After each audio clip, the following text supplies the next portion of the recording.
izven olje. Puno je moderniziran sistem. In kaj je zdaj boljše? Tako je, vsak gospodar ima svojega posla. A ja, no, je to boljše, sigurno, ne, ja, mislim. Kaj je razlika med dekanterjem in prešami?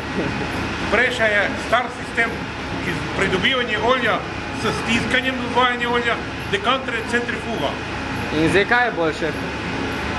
Ne vem kaj, ker bo bil star, boš mogel poznati, zdaj je ti mlad. Italijani celo plačujejo dražje to olje na prešek kot na dekanter. Bolj odstojno je. To je zaradi tega, ker se ne termično obdela, ne? Ker se segreje drugače, če... Niti, recimo, lahko račijo, da pršet treba rezati na roka, razumeš? Ja. Da ni dobro rezati na mašino, tako je na tem.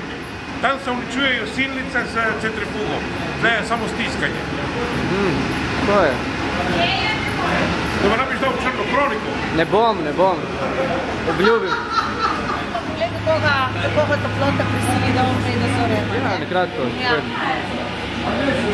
Prvo jih kmetje poberejo, ne? Ja. No, potem jih prinese oljarno in jih stektamo. Ko jih stektamo, jih operemo. Grejo tam notri? Ja. Mlin. Po polžu? Ja, vidiš, polž grejo v mlin. On jih zmelje, zato je ker ona ima koščico. Koščico treba rastiti, pravi, da dobro je ložiti, ker ima nekaj robo notri, ampak ni še teh strojev, oziroma jih že nekako, ampak mi jih nimamo še tleno. In se pride oljčna masa. To je oljčna masa. Lagamo na pletenice. Pletenice, po domače športe. Športe. Po domače.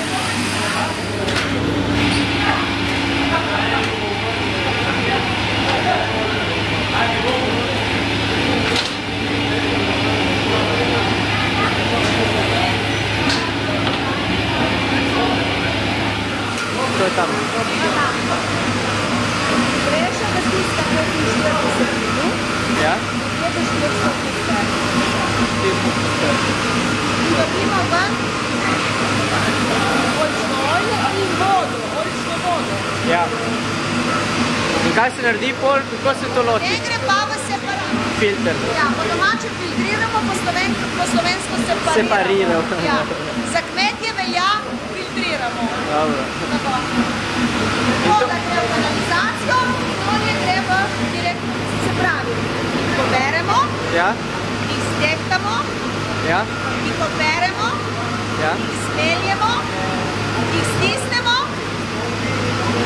in sfiltriramo oziroma separiramo.